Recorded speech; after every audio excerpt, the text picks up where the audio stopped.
Hello বন্ধুরা, স্বাগতম আপনাদের আমার নতুন ভিডিওতে। আজ আমি আপনাদের দেখাবো কিভাবে একটি সাধারণ চকলেট জার ব্যবহার করে একটি ছোট সুন্দর অ্যাকুরিয়াম বানানো যায়। প্রথমে আমি জারের ভিতরে দিয়ে দিলাম একটি কৃত্রিম গাছ, যাতে অ্যাকুরিয়ামটি প্রাকৃতিক দেখায়। তারপরে জারের ভিতরে পরিষ্কার পানি ঢেলে নিলাম।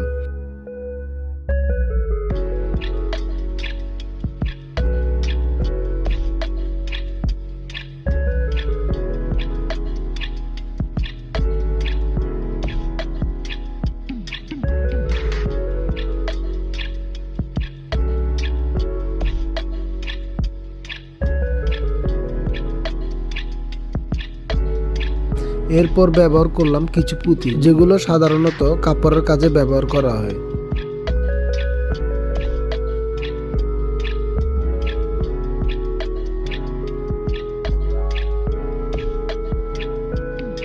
এই পুঁতিগুলোর মধ্যে যেগুলো পানিতে ডুবে না, সেগুলো আমি তুলে নিলাম।